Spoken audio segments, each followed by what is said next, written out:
Participem, porque nós precisamos conhecer vocês para servirmos juntos para a glória de Deus. Amém, queridos?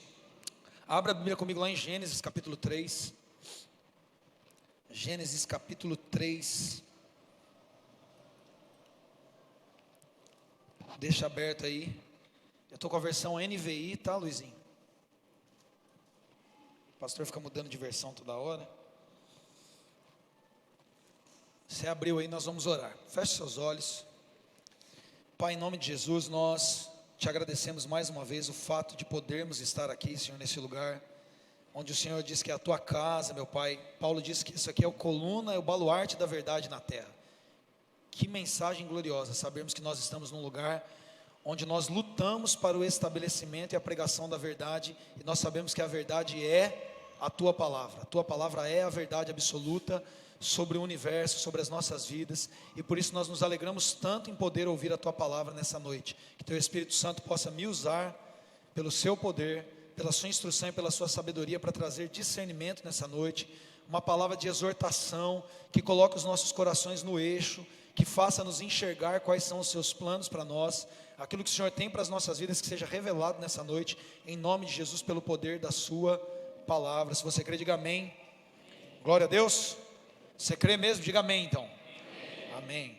Gênesis capítulo 3, versículo 6 diz assim: quando a mulher viu que a árvore parecia agradável ao paladar, era atraente aos olhos, e além disso desejável para dela se obter discernimento, tomou o seu fruto, comeu-o e deu ao seu marido, que comeu também. Os olhos dos dois se abriram e perceberam que estavam nus. Então juntaram folhas de figueira para cobrir-se. Ouvindo o homem e sua mulher os passos do Senhor que andava pelo jardim quando soprava a brisa do dia, esconderam-se da presença do Senhor Deus entre as árvores do jardim. Mas o Senhor Deus chamou o homem perguntando: onde está você? Ele respondeu: ouvi os seus passos no jardim e fiquei com medo, porque estava nu. Por isso me escondi. E Deus perguntou: quem disse que você estava nu? Você comeu do fruto da árvore que eu o proibi de comer? Disse o homem: foi a mulher que me deste por companheira, que me deu do fruto da árvore e eu comi. O Senhor perguntou então à mulher: o que foi que você fez? Respondeu a mulher: a serpente me enganou e eu comi. Então o Senhor Deus declarou à serpente: uma vez que você fez isso, maldita é entre todos os rebanhos domésticos e entre todos os animais selvagens. Sobre o seu ventre você rastejará, e o pó comerá todos os dias da sua vida. Porém, inimizade entre você e a mulher, entre a sua descendência e o descendente dela. Este ferirá a sua cabeça e você lhe ferirá o calcanhar. A mulher lhe declarou: multiplicarei grandemente o seu sofrimento na gravidez. Com sofrimento você dará à luz filhos. Seu desejo será para o seu marido e ele a dominará. E ao homem declarou: visto que você deu ouvidos à sua mulher e comeu do fruto da árvore, da qual ordenei a que você não comesse, maldita é a terra por sua causa. Com sofrimento você se alimentará dela todos os dias da sua vida. Ela lhe dará espinhos e ervas daninhas, e você terá que alimentar-se das plantas do campo. Com o suor do seu rosto você comerá o seu pão, até que volte à terra, visto que dela foi tirado, porque você é pó, e ao pó voltará até aqui. Esse aqui é o relato da queda humana.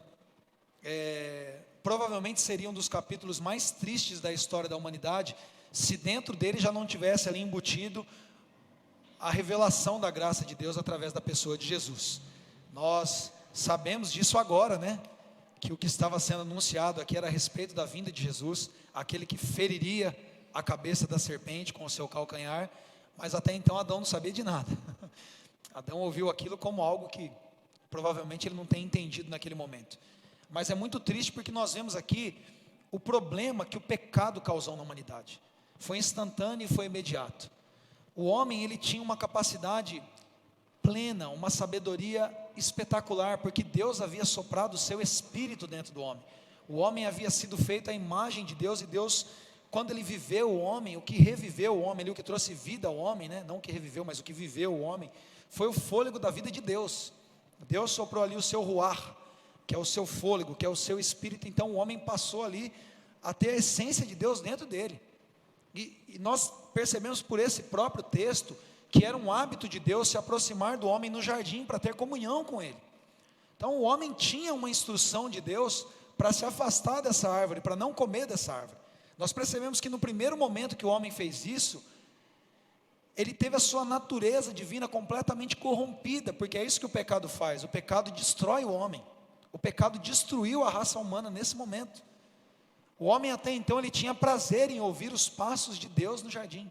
O homem estava ali no jardim, quando Deus chegava, ele se aproximava de Deus. O homem tinha prazer em ouvir a voz de Deus, era de Deus que vinha toda a sabedoria que Adão precisava e tinha no jardim. Mas quando ele resolveu dar ouvido para a serpente, quando ele resolveu ser enganado pela serpente ali na figura de Eva, o homem perdeu a sabedoria de Deus. A serpente veio e disse para ele: se você comer, o que vai acontecer é que você vai começar a ser sábio. Queridos, o homem já era perfeitamente sábio. Adão tinha uma capacidade intelectual absurda, né? Adão foi colocado ali no jardim do Éden, e ele começou ali, por uma instrução divina, a nomear todos os rebanhos domésticos, selvagens, as aves. Imagina a capacidade intelectual do ser humano, imagina como esse telencéfalo altamente desenvolvido conseguiu ali armazenar essa quantidade de informações. O cara via um tigre e sabia que era um tigre, via lá o tanto de pássaro que tem. A gente não acabou ainda, né? A biologia vive encontrando novas espécies ainda, e Adão tinha tudo ali conhecido daquilo, e olha o tanto que já se extinguiu, né? Olha o tanto de animais que não existem mais, ele tinha essa capacidade.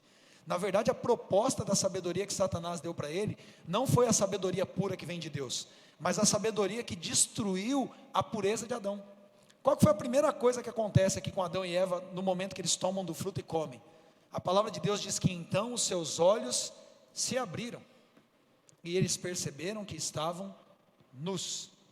Na verdade, Adão e Eva já tinham os seus olhos muito bem abertos, eles já se conheciam, eles já estavam acostumados a se verem nus. O que aconteceu nesse momento aqui, foi que aquele olhar de pureza, aquele olhar sem a contaminação do pecado, parou de existir, e os olhos da malícia eles foram abertos. Tem as criancinhas aqui, a Loreninha que apareceu no vídeo, a Lavínia, né, os pais que têm criancinha pequena, eles estão acostumados a verem as suas crianças correndo peladinho por dentro de casa, né? Esses dias tinha um vídeo do menininho aí andando numa motoquinha, todo peladinho, né?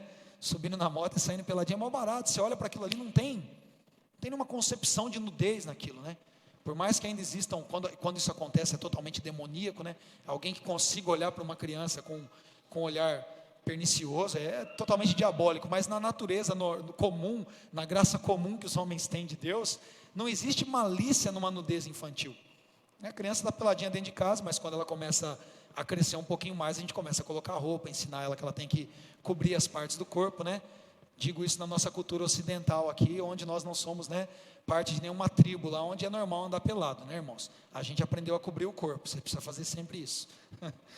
Mas no caso ali da criança, não existe essa maldade na nudez, para eles é algo comum. Então, no primeiro ponto, o pecado roubou a pureza do homem, e o homem já fez o que a gente vive tentando fazer. O que o homem fez? Ele percebeu que ele estava nu, e ele sabia naquele momento que a sua nudez era fruto de uma desobediência. Ele sabia que ele tinha pisado na bola. O homem tinha sabedoria plena e convicção para entender: fiz caca, errei. O que ele tinha que fazer naquele momento? Ele tinha o Criador do lado dele o tempo todo, ele não tinha que se esconder, ele não tinha que tentar cobrir de uma maneira paliativa a sua nudez, ele tinha que se lançar aos pés do Criador. É ele que tinha que clamar por Deus no jardim e falar: Deus, eu errei, Deus, eu pisei na bola, me ajuda, por favor, eu não sei o que fazer, estou vendo coisas que eu não deveria ver, estou olhando para minha esposa aqui, para Eva, como eu não deveria olhar, algo de errado aconteceu dentro de mim. Mas não, o homem tentou se esconder de Deus. O homem tentou cobrir aquilo que para ele no momento era a visibilidade do pecado, era aquilo que os outros podiam ver do pecado na vida dele. Então eles vão e costuram ali as folhas de figueira e cobrem a nudez ali, seus órgãos genitais, o seio da mulher, eles se cobrem, então se escondem de Deus. Olha a produção do pecado na raça humana. Primeiro, fez com que ele perdesse a pureza do seu olhar. Em segundo lugar, fez com que ele começasse a temer o que antes ele amava. O homem começou a ter medo de Deus. O homem ouviu os passos do Senhor no jardim e se escondeu. Em qualquer outro momento da vida dele ali, Adão, quando ouvisse os passos do Senhor no jardim, ele correria para a presença de Deus. Ele ia falar: meu Criador veio me visitar, O Senhor veio falar comigo, mas o pecado fez que ele se afastasse daquilo que ele amava se aproximar.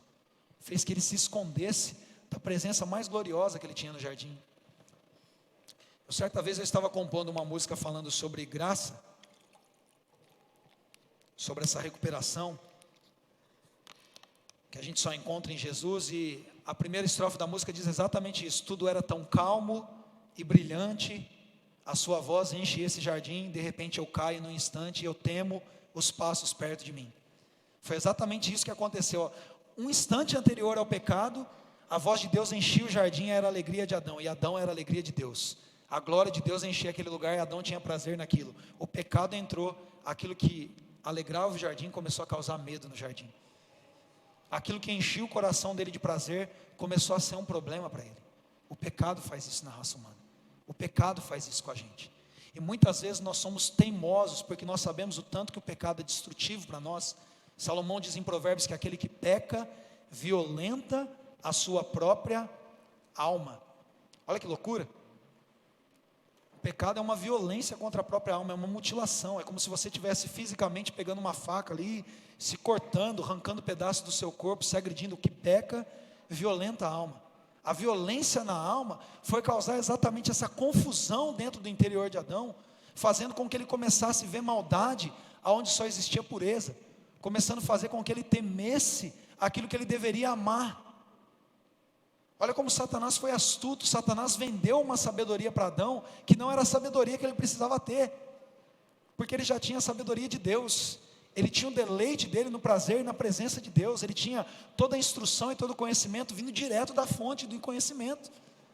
Mas o pecado veio e derrubou o homem. Próximo resultado que o pecado causou ali, imediatamente no jardim, quem Adão deveria proteger, ele começou a acusar. Quando Deus fala: o que você fez? O que ele faz? Ele assume o B.O., ele fala: pô Deus, eu te desobedeci, eu tinha uma instrução do Senhor. Eu sabia que eu não tinha que comer aquele maldito fruto, e eu comi, eu pequei contra o Senhor. Não, o que cada um faz, foi a mulher que o Senhor me deu. Adão não só transfere a responsabilidade dele, se torna um homem omisso, se torna um homem frouxo, que homem que passa a responsabilidade para os outros é omisso e frouxo. Ele não só fez isso, como ele acusou a Deus. Ele falou: não foi só a mulher aqui, ele falou: foi a mulher que o Senhor me deu. Qual que é o babado aqui com Adão? Ele disse: estava tudo bem, eu estava de boinha no jardim aqui, estava vendo a vaquinha brincando ali, estava pescando meu peixinho, assando na brasa, estava dormindo, o Senhor me arrumou um negócio desse aqui, eu gostei. A culpa é do Senhor, não tinha nada disso, eu não precisava disso, eu já estava fazendo todo o meu serviço. Foi o Senhor que trouxe essa mulher, então a culpa é sua. É isso ou não é isso que ele fez? Ele disse: foi a mulher que o Senhor me deu, não foi só a mulher que está comigo aqui, foi a mulher que o Senhor inventou de me dar. Quer dizer, eu estava de boa, o Senhor me arrumou um casamento, acabou com a minha vida. É isso. Adão colocou a culpa nele, né? Falou: é Deus que culpou. E Deus falou: então tá bom, vamos lá. E aí, mulher, o que você fez? É exatamente a expressão. Deus olha para a mulher e fala: Eva, o que... Não tinha um nome de Eva ainda aqui, né? Ele diz: mulher, o que você fez? A expressão é Ishá, é a palavra hebraica aqui para trocadilho de varão e varoa. Deus fala para ela: Ishá, o que você fez, mulher? O que você fez, mulher? Imagina a voz de Deus naquele momento, na indignação de Deus, falando: mas o que você arrumou para a nossa cabeça agora? E a mulher falou: o quê? Foi eu não, foi a serpente que o Senhor colocou no paraíso aí. Ela que veio me seduzir, ela que disse para mim que eu tinha que comer. Eu olhei, a fruta era boa, parecia que era legal, ela me disse que ia ter sabedoria que o Senhor tem, então eu comi. Aí a serpente, né, não tinha como apontar o dedo para ninguém. Aí Deus já falou para a serpente: com você eu não vou nem conversar, você é maldita agora porque você enganou a mulher. Então Adão, ele começou a acusar e a descobrir, a desproteger a mulher que ele deveria guardar. Adão, por causa do pecado, amaldiçoou a terra que ele foi colocado para abençoar. Adão era para ser uma bênção no Éden, Adão não era para ser um problema no Éden, mas Adão, por causa do pecado, se tornou um problema para o ambiente que ele estava, porque Deus vem e fala: maldita agora é a terra por sua causa. Por causa de você a terra é maldita. Mulher, por causa de você vai haver um sofrimento no parto. Presta atenção, não existe coisa mais gloriosa para uma mulher do que ser mãe, do que pegar um filho no colo e saber. Quem é mãe sabe do que eu estou falando. Que loucura que é esse amor maternal, esse privilégio, esse prazer de dar à luz filhos, debaixo de uma palavra de Deus. Inclusive a mulher gera filhos por conta de uma palavra de Deus. Deus fez a humanidade, disse: vocês serão férteis, vocês multiplicarão. Era uma bênção de Deus. Dar luz filhos é uma bênção de Deus, mas o que acontece com a bênção de Deus? Depois que o pecado entra, ela se torna um problema. Fala, agora debaixo de muito sofrimento você vai parir. Não vai ser mais algo tão prazeroso assim. Vai ser algo que vai te acrescentar muita dor. É certo que quando a criança nasce é muito prazeroso, mas o processo, as contrações, as dores, eu não sou mulher, não sei explicar tão bem, mas dizem que a dor do parto é tão forte que a mulher sabe como que é um homem com febre, né? Então eu acho que eu imagino mais ou menos aí como deve ser. E a mulher teve um problema muito grande. Presta atenção numa coisa, o trabalho não era uma maldição, porque Deus, quando fez o homem, não existia pecado na terra e o homem já tinha trabalho. Na verdade ele tinha 2 empregos. O primeiro Július foi Július Adão, porque ele arava a terra, ele cuidava da terra. A palavra diz que ainda não havia brotado nada porque não tinha chovido e o homem ainda não tinha arado a terra. O homem tinha essa função de arar a terra e ele vigiava o jardim. Quando ele peca é que o anjo vem para ele não entrar. O anjo vigia o jardim para o homem pecador não entrar. Mas antes de haver o pecado, o homem vigiava o jardim. Ele que era o segurança noturno, dupla jornada, hein? E arava a terra de manhã. Por que ele conseguia fazer isso? Porque não existia a maldição do pecado. Porque a maldição do pecado é que produziu cansaço, sofrimento, dor, afastamento de Deus, a dissolução da natureza, a extinção das espécies, a sequidão, a escassez, os espinhos. Tudo isso foi uma consequência do pecado entrando na vida humana. Olha quão grave é o pecado. O pecado fez com que o homem temesse a Deus. Só isso já seria totalmente destruidor. Mas o pecado depois fez com que o homem se tornasse um acusador, alguém frouxo, alguém omisso, alguém que em vez de abençoar amaldiçoa. E talvez um dos maiores problemas que o pecado trouxe para a raça humana, sem sombra de dúvida, foi justamente o afastá-lo de Deus.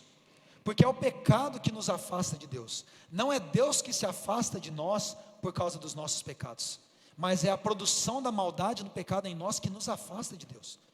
Ouça uma coisa, Deus já sabia que o casal tinha comido o fruto. Deus já sabia que de alguma maneira humana e tola, eles estavam tentando resolver o problema não do pecado em si, mas do resultado do pecado, escondendo a sua nudez. E Deus mesmo assim foi até o jardim, se encontrar com os homens agora, pecadores e caídos. Deus foi lá, começou a andar no jardim. Deus sabia onde Adão estava também, que arbusto ele tinha se escondido. Mas Deus falou: Adão, onde você está? Deus sabia que Eva tinha feito e falou: Eva, o que você fez? Vocês não precisavam disso. Vocês tinham tudo aquilo que precisavam. Vocês tinham a mim. Mas eles foram enganados. Quando nós falamos sobre depravação total, que é classificado como um dos pontos da doutrina calvinista, né, da teologia reformada, mas na verdade isso não é uma doutrina só de Calvino. Já muito antes de Calvino marretar em cima disso, né, porque algumas linhagens teológicas defendem que o arminianismo não aceita a depravação total, mas uma depravação parcial. Talvez isso seja mais uma briga filosófica, ideológica do que verdadeira, porque Armínio tem alguns escritos defendendo a ideia da depravação total. O que é isso? É que toda a humanidade está encerrada debaixo do pecado, falando de uma maneira resumida, porque não é o tema da noite aqui, que a humanidade está debaixo do pecado e das consequências do pecado. Então nessa concepção não é que você não desfrute de uma graça comum, de uma bondade de Deus, que existem em outros homens e a gente consegue perceber mais do que em outros. Quando nós encerramos todos debaixo do pecado, é porque a palavra de Deus diz que todos pecaram e estão separados da glória de Deus. Não apenas Adão pecou, mas a humanidade depois de Adão continuou vivendo no pecado. Tanto que nós lemos em Gênesis 6 que Deus se ira com a medida do pecado, e não é o pecado de Adão, porque o pecado de Adão Deus já havia tratado e punido. É o pecado agora da raça humana, porque a medida da ira de Deus foi sendo cheia com o pecado daqueles que vieram depois de Adão. Então todos continuam a pecar. Talvez você pense: puxa, mas debaixo de uma doutrina como a depravação total, e esse termo parece ser pesado, né? Puxa, pastor, eu sou um depravado, né? É uma coisa tão pesada quando nós usamos essa palavra, né? Porque a gente usa a depravação para descrever pessoas que vivem na imoralidade, na orgia, enfim, pessoas que estão totalmente destruídas. Mas a nossa natureza humana é depravada. A semente do pecado está em nós. Talvez você não seja alguém como um Hitler, tenha coragem aí de eliminar milhões de pessoas por uma visão ideológica de achar que uma raça é superior à outra. Porque você, existe também uma graça comum, a bondade de Deus está dentro de você. Existem homens muito bons que não foram salvos ainda. Sim ou não, queridos? Existem pessoas que são muito boas, que têm uma bondade de Deus dentro de si. Mas essa bondade não é suficiente para fazer com que ela salve-se a si mesma do problema do pecado. Porque todo ato de bondade nosso é uma medida paliativa para tentar curar uma doença mortal. Era o que os homens estavam tentando fazer figuradamente ali no Éden. Eles pecaram, aquilo os afastou de Deus, aquilo os condenou, aquilo trouxe morte para eles. Uma folhinha de figueira não ia resolver o problema. E os homens continuam vivendo debaixo do pecado e tentando de alguma maneira resolver isso. É como tomar um dipirona para curar a AIDS. Não vai resolver. Não tem solução humana para tratar o problema do pecado. O pecado destrói, o pecado afasta de Deus e no fim ele leva à morte. O resultado do pecado é a morte. Então o homem não consegue salvar-se a si mesmo, como Adão e Eva não puderam se salvar. E eles foram condenados pelo seu próprio pecado. Nós precisamos entender isso. O pecado afastou o homem de Deus. Isaías 59, o profeta diz: não sou eu que tenho as minhas mãos encolhidas, não sou eu que não tenho os meus ouvidos abertos, ou os meus olhos atentos, mas são os seus pecados que fazem separação entre vocês e Deus. O pecado afastou o homem de Deus. O pecado condenou o homem e lhe trouxe a separação eterna da presença de Deus. O pecado se mostrou efetivamente mal, e ele continua fazendo isso. Ele continua fazendo isso. As pessoas continuam de alguma forma ainda tentando se tornarem boas por si só, mas a gente não consegue. As pessoas vão lá, sonegam milhares e milhares de impostos, pagam propinas, subornam, mas ele dá lá 100 cestas básicas por mês na empresa dele lá, e de alguma maneira ele se sente bom o suficiente para pôr a cabeça no travesseiro e dormir. Ele de alguma maneira tenta compensar uma vida longe de Deus, fazendo boas coisas, e as boas obras não podem nos salvar. Efésios no capítulo 2, versículo 9, diz que a salvação não é uma ação das boas obras.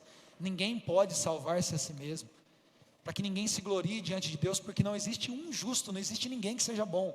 Dentro da sua e da minha natureza existe uma semente mal que nos corrompe.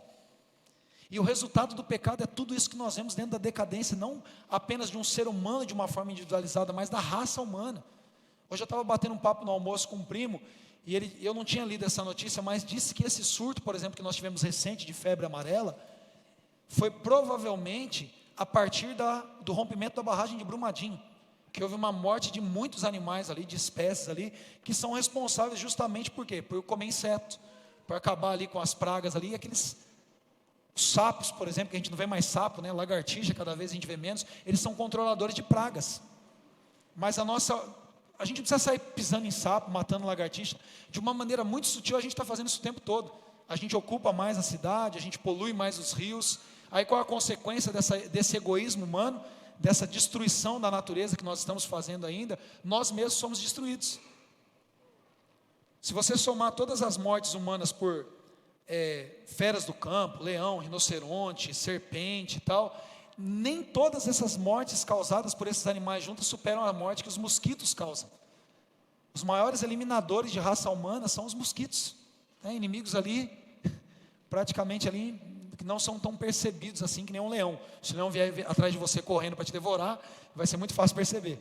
Um mosquitinho pica alguém ali, traz uma doença, doenças como a malária, como a febre amarela, eles estão se especializando agora, né? Causava dengue, agora é chikungunya, zika vírus, eles vão se tornando mais fortes. As bactérias começam, antes que elas morriam com antibiótico, agora o antibiótico vira vitamina para elas, não causa mais efeito. Tanto que não faz muito tempo no Brasil que antibiótico começou a precisar ser receitado. Não tem nada a ver nem com a máfia da indústria farmacêutica, não é. É porque as pessoas se automedicavam e as bactérias ali, os vírus começaram a criar resistência naquilo. Eles vão se aperfeiçoando geneticamente. Olha que desgraça. Isso é o pecado gerando morte. De uma maneira mais cosmo, né? Isso é o pecado gerando morte. Se a gente sair da questão espiritual, isso é a razão do pecado, porque quando Adão pecou, Deus falou: a terra agora é maldita.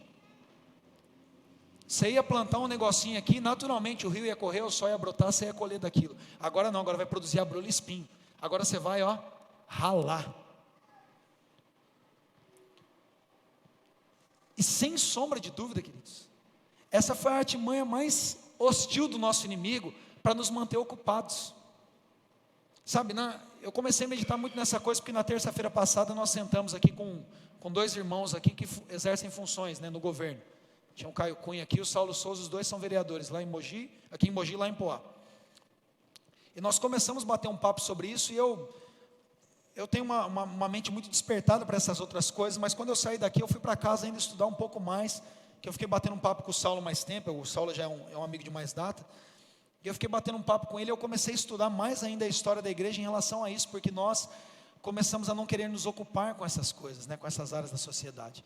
E eu fui estudar um pouco a história de novo dos reformadores, porque eu tinha falado sobre Kuyper aqui, é um cara que foi um teólogo holandês que lutou muito por isso, que lutou para que a igreja não pensasse somente na visão nossa religiosa dentro da igreja, mas pensou além da igreja, Começou a pensar em como nós ocuparmos os outros campos da sociedade que além da nossa religião, mas a política, a ciência, a arte, enfim, isso faz parte da teologia reformada, e Kuyper foi um dos caras que lutou por isso na Holanda, na época que a revolução do pensamento francês já estava invadindo a área acadêmica, para desconstruir os princípios do criacionismo, para trazer o gnosticismo, a não existência de Deus, para destruir tudo que fosse miraculoso, tudo que não fosse humano. E Kuyper, ele se levantou, ele inclusive deixou de ser pastor e foi se envolver na política, chegou a se tornar até o primeiro-ministro da Holanda e lutou por isso, para que o reino de Deus não fosse desconstruído no mundo dos homens.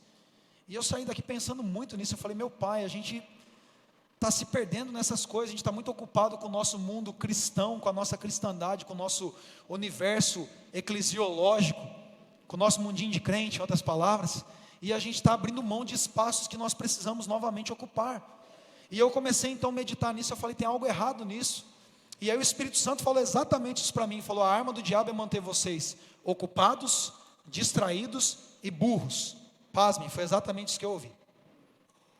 Presta atenção numa coisa, quando Adão foi tirado do jardim, que produzia tudo de uma maneira muito natural, debaixo de uma palavra de Deus, e ele arava a terra, Adão tinha muito tempo para comunhão. Imagina você, se o cara coloca ali a sementinha, cavou, botou, ele já sabe que vai colher, não precisa ficar lá, deixa eu regar, deixa eu fazer algum jeito, a água chegar ali, está funcionando tudo naturalmente. Para ele aquilo se torna um prazer, mas a partir do momento que ele vai para um lugar maldito, para um lugar árido, que nada produz, que ele precisa ficar 10 horas cavando, que ele precisa ficar ali, e ele tem que comer, e ele tem que se vestir, ele tem que cuidar da casa dele, ele está totalmente ocupado naquele serviço, ele não tem mais tempo para nada. Ele está ocupado, ele está distraído com as coisas necessárias e básicas. Mas a construção do reino de Deus me diz totalmente ao contrário. Diz que nós precisamos priorizar as coisas de Deus. Mas cada vez mais nós precisamos nos ocupar mais e mais e mais. E o mundo nos ensina que nós precisamos trabalhar mais, que nós precisamos nos dedicar mais, que a gente precisa ficar cada vez mais enfurnado no nosso trabalho secular, vamos colocar assim, para que a gente consiga ser alguém na vida. E presta atenção nisso. Quanto mais sábio você se torna, quanto mais instruído você se torna, quanto mais conhecedor de qualquer área da vida que seja que você se torna, você faz menos trabalho, principalmente aqueles braçais que te ocupam mais tempo, e você tem muito mais tempo sobrando, sim ou não? Quanto mais instruída a pessoa é, menos ela trabalha, sim ou não? Se você for ouvir os empresários hoje aí na faixa dos 30 e 40 anos, acho que até o Ivo compartilhou isso, o cara disse que um cara que é bem sucedido, ele trabalha 3 dias por semana. Sim ou não?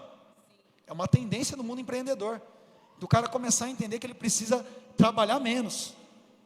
Quer dizer, os seres humanos estão descobrindo dentro da sabedoria de Deus, porque essa sabedoria vem de Deus, que quanto mais tempo ele está gastando com o trabalho ali, quanto mais tempo ele está ralando naquilo, menos ele tem condição de ser sábio para poder colher do fruto daquilo. Quando eu era garoto eu já ouvia muito isso, agora eu estou começando a entender isso pelo Espírito, que quem trabalha muito não tem tempo para ganhar dinheiro. Quem já ouviu essa frase? Quem já ouviu essa frase? Quem trabalha muito não tem tempo para ganhar dinheiro. É conflitante, conflituoso, Fala, mas se o dinheiro é fruto do trabalho, tem algo errado nisso aí. Mas quando o homem se afastou de Deus, ele perdeu a fonte da sabedoria de Deus, porque ele fez uma troca, ele optou pela sabedoria maligna, pela sabedoria que é humana. O homem se afastou do temor a Deus a partir do momento que ele aceitou uma vida de pecado. Ele aceitou viver pela carne, ele aceitou viver sobre uma sentença de um pensamento demoníaco e maligno. Olha que loucura, quando Jesus repreende Pedro, porque Pedro fala, Jesus, de maneira alguma, o Senhor não vai para a cruz, o Senhor não vai morrer, não aceito isso. Como que Jesus repreende Pedro? Quem lembra disso? Quer ver? Vamos lá. Você vai ler comigo.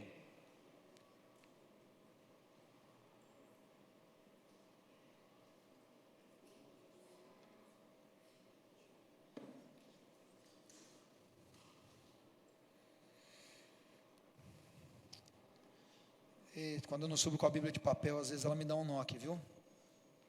Travou aqui. Eu não tenho esse texto anotado. Acho que é Mateus 26, se eu não me engano, mas... Quem achou aí? Fala para mim. Oh, Deus. Aleluia. Essa é do manto. Já acharam aí? Mateus 26. Oh, Deus. Obrigado que a cabeça ainda funciona. Vamos lá.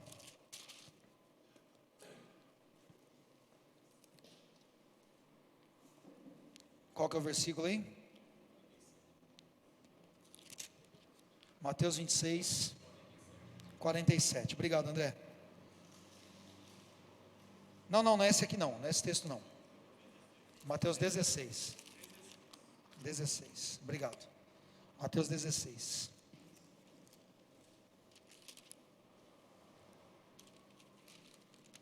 Não, gente, vocês estão me enganando. Não é isso não. Eu vou achar aqui. Bom, depois a gente acha aqui. Vamos lá. Deixa eu continuar aqui. Não é isso não. Está errado. Quando Pedro diz para Jesus, de maneira alguma o Senhor irá para a cruz. Sabe como que Jesus repreende Pedro? O que ele diz? Ele fala, afasta-te de mim. O que ele diz? Afasta-te de mim, Satanás. Qual é a continuidade da frase? Jesus diz assim, porque você não pensa como Deus, mas como os homens. Jesus atribui a Satanás o pensamento humano. Ele fala, a sua maneira de raciocinar as coisas é uma maneira humana. A sua sabedoria é uma sabedoria humana. A sua sabedoria é uma sabedoria limitada.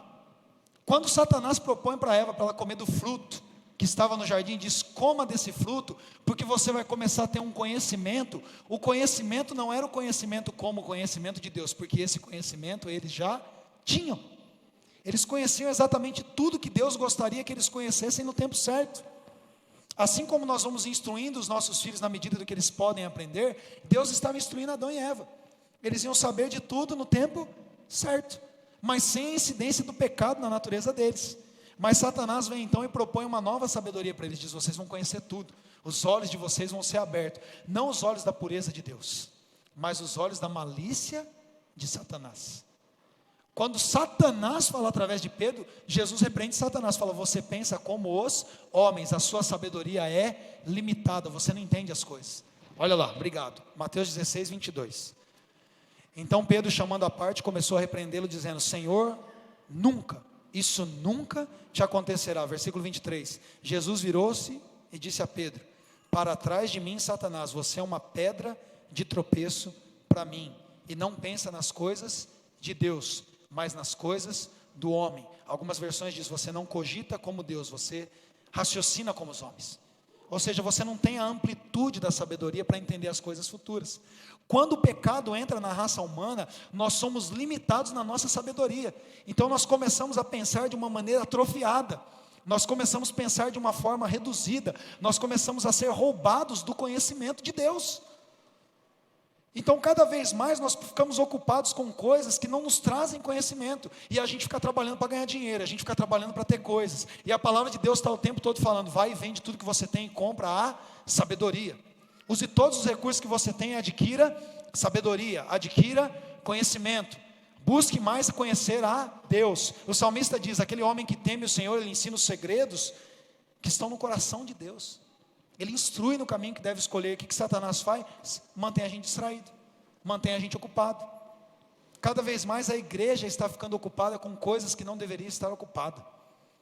Nós gastamos tanto tempo pensando em produção, pensando em fazer coisas, e nós absorvemos um ministério marciano, não de Marte, mas de Marta, né? Nós ficamos ocupados com muitas coisas, e nós nos esquecemos de que uma coisa só nos é necessária, mas que cabe a nós fazer a escolha por aquilo que nos é necessário. Jesus disse para Marta, falou, Maria escolheu a boa parte. Ela precisava fazer uma coisa só, e ela escolheu isso, eu não vou tirar isso dela. Você vai continuar se desgastando, tentando produzir, tentando fazer, tentando me agradar, tentando salvar-se a si mesmo, mas Maria entendeu que se ela estiver perto de mim, eu que sou o salvador da alma dela, também sou o salvador que vai produzir sabedoria nela, que vai produzir conhecimento nela, que vai instruir ela no caminho que ela deve escolher. Quanto mais tempo você passa com Jesus, mais você sabe lidar com todas as outras áreas da sua vida. Satanás tirou o homem do Éden, porque no Éden estava a sabedoria de Deus. Satanás tirou o homem do Éden através do pecado, porque era ali que o homem ia ser tudo que ele precisava ser. Então, debaixo de uma mentalidade pecadora, diabólica, nós começamos a nos atrofiar no conhecimento. Para e pensa no conhecimento que Adão tinha no Éden, olha para o conhecimento que a humanidade tem hoje. É nada. Se comparado, até os cientistas mesmo fazem essas comparações e dizem que hoje nós usamos acho que menos de 10% da nossa capacidade intelectual. E com menos de 10%, aqueles que se dedicam um pouco mais, fazem coisas que nós consideramos incríveis e absurdas. E esse é o padrão da sabedoria de Deus, porque toda a fonte de sabedoria e de conhecimento estão em Deus. Deus quer nos tornar sábios, e nós seremos sábios quanto mais nós nos aproximarmos dEle. Ó profundidade das riquezas, da sabedoria e do conhecimento de Deus. Hoje, na hora que a gente estava vindo para cá, a Laura estava perguntando para mim: pai, como que Jesus primeiro conta a história de que ele fez o universo e depois vem a história de que ele nasceu? Como que isso é possível? Primeiro ele fez o mundo, depois ele nasceu? Não está certo isso aí, pai, me explica. E eu comecei a tentar de uma maneira, eu não sou muito bom para explicar para criança, mas eu comecei a tentar explicar um pouco da trindade para ela, da encarnação de Jesus, enfim, da sua glorificação corpórea. Eu tentei explicar para ela numa linguagem mais simples ali, eu acho que eu consegui acertar, mas no final ela falou: pai, mesmo assim, é muito difícil entender isso. Eu falei: Laura, realmente a gente não consegue entender, fica tranquilo, eu também não entendo tão bem assim. A gente absorve pelo Espírito, ele dá discernimento, mas entender é difícil, porque a mentalidade humana não chega até onde o pensamento de Deus vai. Humanamente a gente não concebe isso, A gente tem dificuldade de viver em unidade. A gente tem dificuldade às vezes com 2 ser 1, imagina com 3, já quebra o pau. E Deus em 3 é 1, perfeitamente, harmoniosamente. Não dá para explicar. Eu até tentei explicar, mas confesso que nem eu entendo. Te entende pelo Espírito. Mas se você se aproxima de Deus, querido, você começa a abrir a sua mente para ver além daquilo que você está vendo agora. Deixa eu te falar uma coisa: o diabo encerrou a igreja debaixo de uma finitude limitada de pensamento e de conhecimento do que nós podemos ser em Deus. Deixa eu te contar uma coisa, estudando ainda a questão da história política da igreja, dos reformadores, países como a Inglaterra, como os próprios Estados Unidos da América, foram fundados por cristãos que amavam a Deus, que amavam a palavra de Deus. Esses homens se levantaram como políticos poderosos, para formar nações debaixo de um padrão de dignidade, de justiça. E por mais que todos esses países tenham problemas, enfim, o pecado está na raça humana, mas a estrutura deles ainda funciona, porque o fundamento está lá debaixo da palavra de Deus. Você sabia que os homens que lutaram, por exemplo, pelo direito das mulheres de votarem, de ocuparem cargos, foram cristãos? Você sabia que quem lutou para que a escravatura acabasse eram homens cristãos, que entenderam que em Deus não há acepção de pessoas, e nós não poderíamos de maneira alguma aceitar que um homem escravizasse o outro. A segregação racial nos Estados Unidos foi lutada com unhas e dentes por um pastor batista chamado Martin Luther King. Ele não era um rapper, era um pastor batista. Ele lutou, ele se indignou com isso, que uma mulher negra foi jogada para fora de um ônibus, por ser negra, porque não deu lugar para um branco sentar. Que loucura. Isso dói, só de falar isso eu tenho nojo, dá vontade de vomitar. E algum cristão se indignou com isso e falou: eu não vou ficar preso no meu mundo religioso, eu preciso clamar por uma sociedade onde eu estou. Mas o diabo está mantendo a gente dentro da igreja. Olha que loucura, é confortável, é cômodo, que a gente está vindo aqui no domingo e está tudo certo. E nós estamos convencendo os nossos filhos de que isso aqui é o suficiente, que lá fora ele só precisa trabalhar para manter as contas dele em ordem. Então não, isso é uma mentira. Se a sabedoria de Deus é plena, os melhores juízes dessa cidade têm que estar sentados aqui. Os políticos que vão governar para a glória de Deus têm que estar sentados aqui. Aí que o diabo diz: não, a igreja não tem que se meter com política. Vai caçar sapo quem inventou isso. Isso é demoníaco, isso é um pensamento limitado, diabólico. Ainda que aqueles que estejam fazendo, e muitos dos que estão fazendo errado. Eu disse isso de manhã. Aí nós estamos dando espaço para o diabo ocupar onde nós deveríamos ocupar. Deixa eu te contar uma coisa, não tinha que ter uma bancada evangélica brigando com uma bancada LGBT. Nós permitimos que uma linha da política ocupasse-se de um discurso que deveria ser o nosso, porque quem tinha que estar defendendo para não haver mortandade entre os gays era a igreja, era nós que tínhamos que estar defendendo a vida. E a gente ocupa um lugar oposto à discussão, a gente quer esses LGBT, e vai, com todo o ogrismo cristão nosso, bater nos caras. Era a gente que tinha que estar defendendo, não de maneira alguma. Essas pessoas precisam ter dignidade social, elas precisam ser amadas, protegidas, aceitas. Mas nós tomamos o lado oposto da conversa, alguém percebeu que ia ser uma briga boa, e nada como uma briga boa, polarizada para render voto, ocupou um discurso que era da igreja, porque quem tinha que defender as minorias era a igreja. Mas aí agora a gente tem que brigar, né? Não, as minorias e não sei o quê, porque se fez uma leitura errada, mas nós permitimos esse espaço.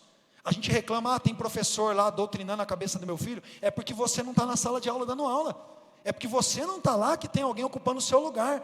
O professor lá devia ser um cristão instruído na palavra que amasse história. Devia ser alguém instruído na palavra que amasse matemática e ciência para falar. Eu preciso ocupar a sala de aula porque as crianças que estão lá têm que crescer para a glória de Deus. As pessoas estão construindo monumentos aí para glorificar entidades, divindades que não são divindades, porque os arquitetos cristãos não estão ocupando os lugares que eles deveriam ocupar para a glória de Deus.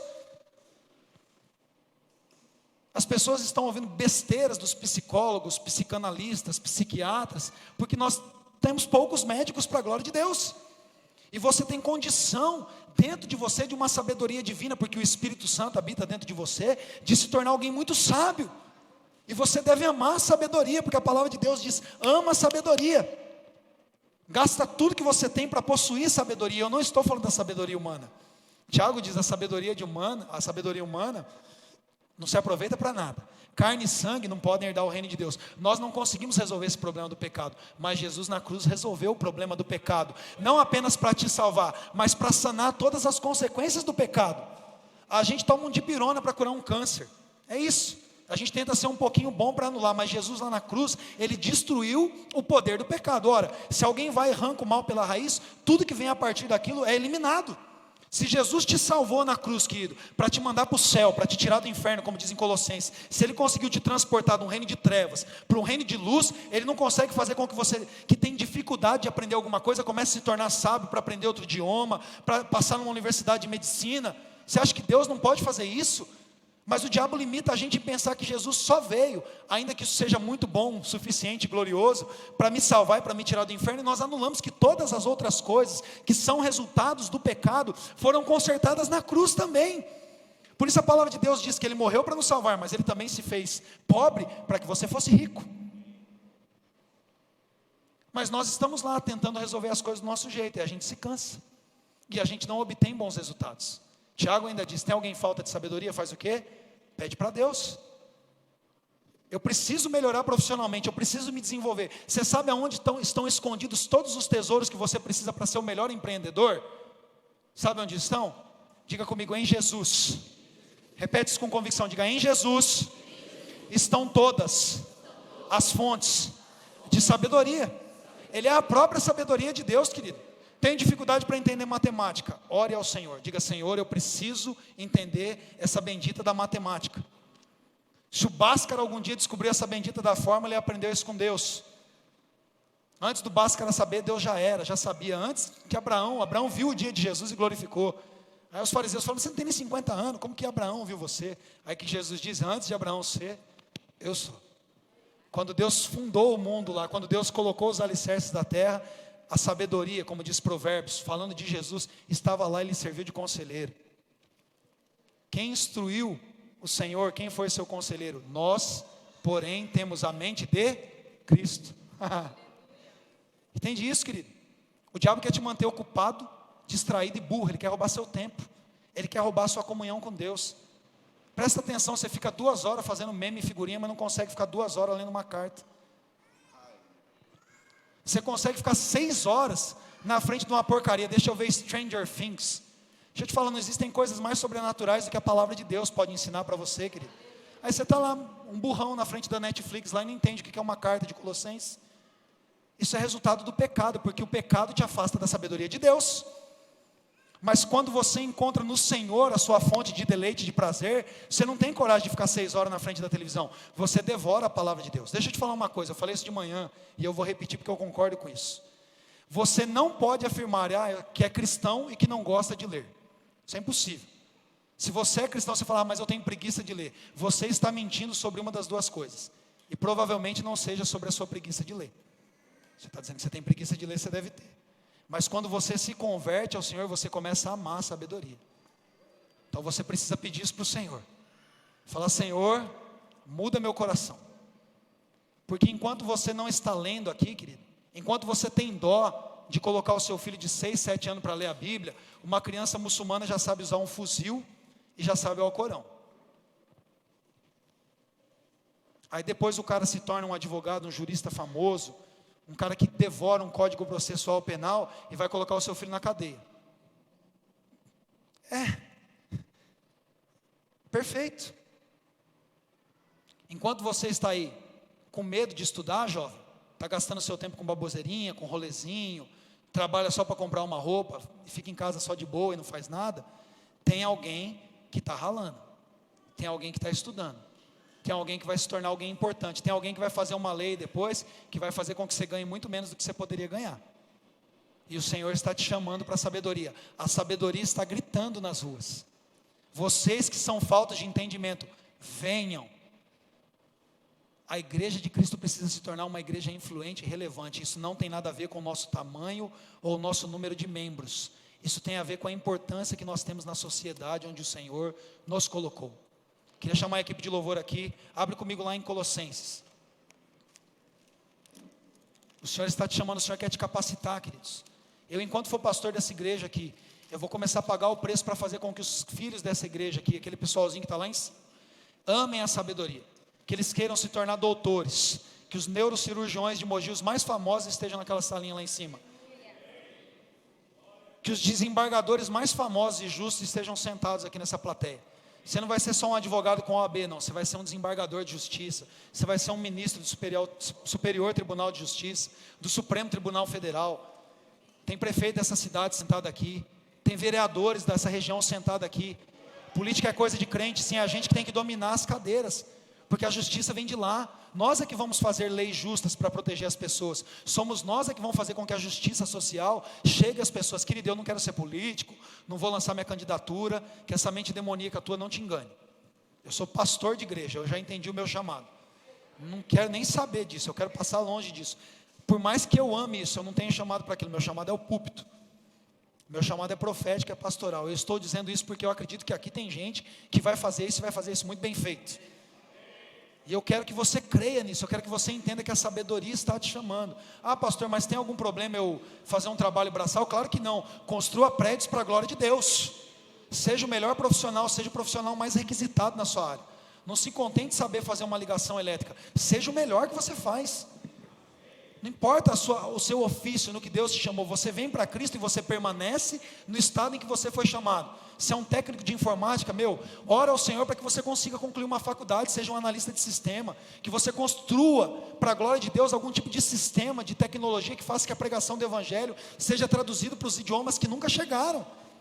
Faz isso para a glória de Deus. A gente está ensinando um caminho errado. A gente ensina as pessoas, não, você tem que ser um pastor, tem que ser um missionário. É o cara, vou abandonar meu emprego e vou para as nações. Isso é burrice. Você não tem que abandonar o seu emprego para as nações, você tem que abrir uma clínica médica lá em Moçambique. Você tem que ser o melhor médico de lá, você tem que ser o neurocirurgião que opera cérebros para a glória de Deus. Você tem que descobrir uma maneira de sanar a fome, de tirar combustível do lixo, de construir um carro que faz 50 km por litro. Puxa, que ideia, hein? A sabedoria está escondida em Jesus. Se você crê nisso, você vai desfrutar. Se você crê, você vai ver a glória de Deus. Agora, se você for incrédulo, você não vai conseguir chegar lá. Você não pode temer, você tem que crer, você tem que acreditar nisso, você tem que entender, Deus, o Senhor está me chamando para ser alguém sábio. Eu vou revolucionar a sociedade através da fé que eu tenho em Cristo, porque eu acredito que o meu Deus é o Deus que formou os céus e o universo por uma palavra, e eu sirvo a Ele, e o Espírito de Deus está em mim. Então eu não vou me contentar a viver uma vida de pagar conta, de pagar meus boletos só no final do mês. e trabalhar 12 horas por dia, não ter tempo para ler a palavra, não me dedicar à oração. Deus está te chamando para isso, querido. Receba isso em nome de Jesus, porque é a partir desse momento que nós começamos a ser uma igreja relevante, queridos. Nós queremos construir um templo maior, não para ter uma nave maior para caber mais gente, mas para ter uma casa que receba os idosos, para conseguir instruir as nossas crianças, para ter uma escola de tempo integral. Isso precisa de dinheiro. Se você não virar um médico famoso, como vai ter recurso aqui? Deus está querendo colocar o recurso na sua mão. Deus quer te abençoar. Deus tornou Abraão muito próspero, Deus tornou Salomão muito próspero, Deus prosperou Jó de novo. Se Deus só quisesse salvar o coração de Jó, no dia que ele entendeu, puxa, agora eu temo ao Senhor, agora eu ando com Ele, Deus falou, beleza, você não precisa nem de riqueza mais, você já tem a mim, fica de boa agora. O que Deus vai e faz? Dá tudo em dobro para ele. Pessoas que amam a Deus prosperam, porque tudo que eles veem o reino de Deus. Queridos, absorvam isso. Você quer ensinar, se torne um pós-doutor de tudo disso, e use isso para a glória de Deus, não para a sua. Nós precisamos novamente voltar para o princípio da sabedoria, que é temer ao Senhor. Se você temer ao Senhor e amar a lei do Senhor é perfeita. Os testemunhos do Senhor são fiéis. Todas as palavras de Deus são puras e perfeitas, elas enchem a nossa alma. Ela começa a fazer com que você pare de ver a nudez, os problemas, o defeito, com um olhar malicioso, e começa a fazer com que você veja para a glória de Deus todas as coisas. Tem uma igreja de amigos meus em Barretos, que foi construída ali, é mantida, com um irmão que teve a ideia de colocar aquela aguinha do frango lá. O cara teve lá, Deus deu para ele a visão lá de como conseguir manter o frango resfriado por mais tempo. A fórmula é dele. O cara vive de royalties só da fórmula, só porque ele vendeu a fórmula para todas as companhias. O cara da Gessilever, que hoje é Colgate Palmolive, ele descobriu uma fórmula lá para fazer um creme dental, e ele começou a trabalhar com isso. Gessi, quem lembra desse nome aí, Gessilever? Descobriu. Ele vive com 1% da renda dele. Todo o restante do prolabore dele, ele oferta no reino de Deus. Olha, 1%, o cara rasga dinheiro. E a gente fica, não, isso é o dinheiro vai roubar meu coração. Se o dinheiro roubar seu coração já não tinha dono, querido. Se o seu coração é de Deus, dinheiro não rouba você, poder não rouba você, fama não rouba você, você já tem um Senhor e um dono. É Deus que acende a luz e pendura ela no lugar alto. Deus quer fazer com que você seja exaltado para a glória de Deus.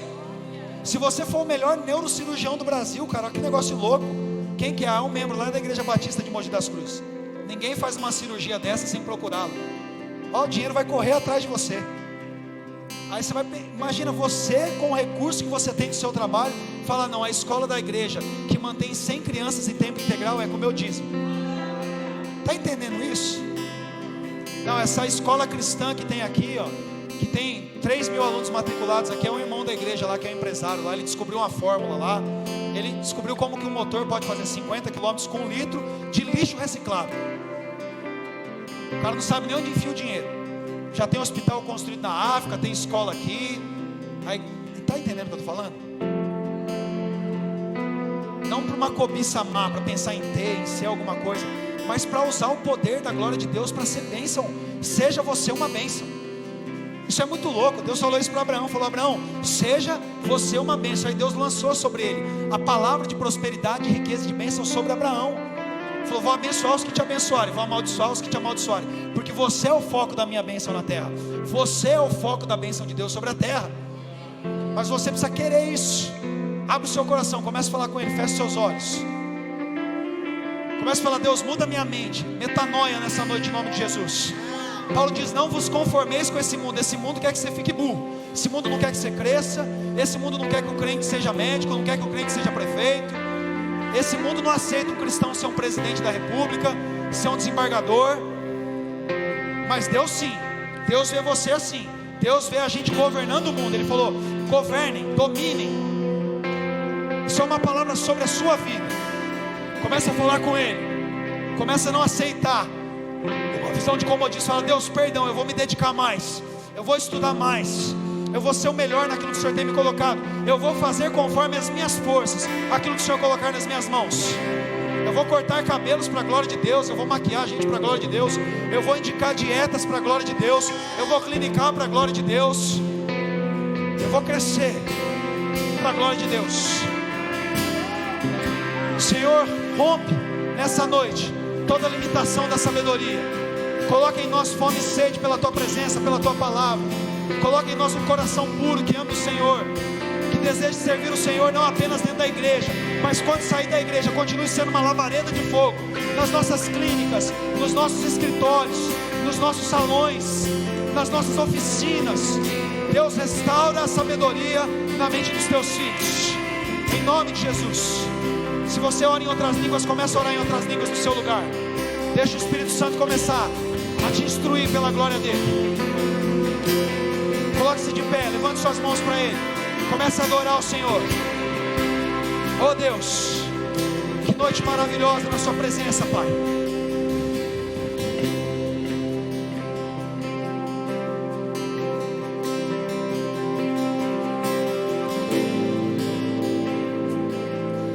Aleluia. Fale com Ele, se entregue a Ele. Perdido estava, o Teu amor curou a minha dor. O Senhor trouxe graça sobre a minha vida e me perdoou. Hoje sou Teu filho amado, justificado e livre em Ti, Senhor. Diga isso. Meu Salvador, serei para sempre Teu. Meu libertador, serei para sempre Teu. Diga, meu Salvador, meu Salvador, serei para sempre Teu. Nós não vamos nos conformar, Senhor, nós vamos nos entregar a Ti. Meu libertador, Conhecereis a verdade, e a verdade nos libertará. para sempre.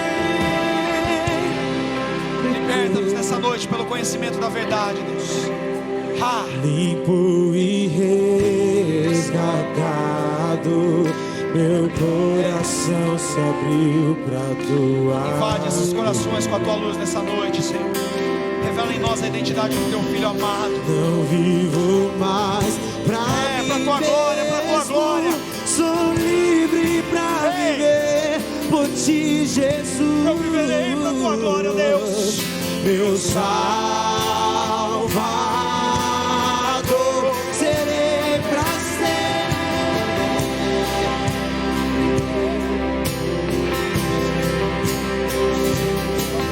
Meu libertador, serei pra sempre Teu. Meu Salvador, meu Salvador, meu Salvador, serei pra sempre Teu. Meu libertador, meu libertador, serei pra sempre Teu. Diga, eu te amarei, eu te amarei de todo o coração, eu te adorarei, levanto minhas mãos, tudo entregarei, sacrifício vivo, és o meu prazer, razão do meu viver, eu te amarei de todo o coração, levanto minhas mãos, tudo entregarei, um sacrifício vivo, és o meu prazer, razão do meu viver. Senhor, nós te louvamos. Meu Salvador, serei pra sempre Teu. Meu libertador,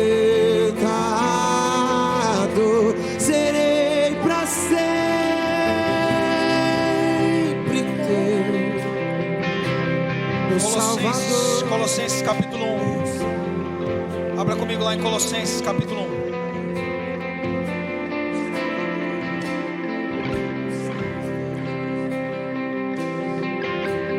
1. Versículo 26 a 28 diz assim: o mistério que esteve oculto durante épocas e gerações, mas que agora foi manifestado a seus santos. A ele quis Deus dar a conhecer entre os gentios a gloriosa riqueza desse mistério, que é Cristo em vocês, a esperança da glória. Querido, presta atenção numa coisa. Presta atenção numa coisa. A glória de Cristo é manifesta através da sua igreja. A glória de Cristo não é para ser manifesta num culto no domingo à noite como esse. Por mais que a gente não queira sair daqui, deixa eu te falar uma coisa. Nós saímos daqui cheios dessa glória, então nós manifestamos essa glória lá no nosso escritório amanhã, lá no mercado de trabalho amanhã, lá na sala de aula amanhã, lá nos lugares onde o inimigo quer que você pense que você não deve ocupar. É lá que você vai manifestar a glória de Jesus. É através de você que Jesus vai ser conhecido, porque Ele vai te colocar numa posição de destaque e relevância, para que você brilhe para a glória de Deus. Ouça isso. As cadeiras dos melhores hospitais desse país nós iremos ocupar. Nós seremos os chefes cirúrgicos para a glória de Deus. As cadeiras mais importantes das esferas governamentais, judiciárias, legislativas, nós iremos ocupar para a glória de Deus. As empresas com ação na bolsa disparada, que mais terão valores, serão empresas que nós iremos montar, fazer funcionar e crescer para a glória de Deus. Cristo em você é a esperança da glória, querido. Para de ser egoísta. Para de achar que Deus está querendo te dar dinheiro para você pagar suas contas. Deus quer colocar em você uma empresa para empregar 1.000, 10.000 pessoas, abençoar famílias. E alguém vai saber, esse cara pode fazer isso.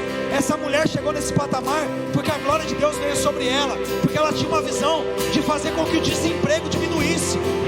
Ouça isso. Não é do Senado que vem a resposta, é da glória de Deus. É do trono nos céus. É de lá que emana a sabedoria, querido. Nós estamos rastejando, nós estamos comendo pó, que é para serpente comer. Nós somos inimigos, nós lhe pisamos a cabeça, querido. Receba isso, em nome de Jesus. Por isso, nós proclamamos, advertindo e ensinando a cada um com toda a sabedoria, para que apresentemos todo homem perfeito em Cristo. Se você absorver essa palavra nessa noite, em nome de Jesus, eu oro por renovação de mentes. Eu oro por renovações de mentes nessa noite. Senhor, em nome de Jesus, eu oro por mentes renovadas aqui.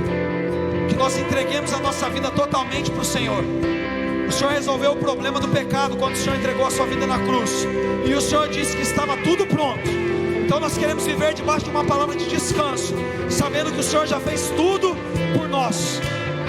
O Senhor já quebrou os grilhões do pecado da nossa vida. Logo, toda a consequência do pecado, toda a limitação que o pecado produz, não tem mais poder sobre nós, Deus. Eu oro por mentes despertadas nessa noite.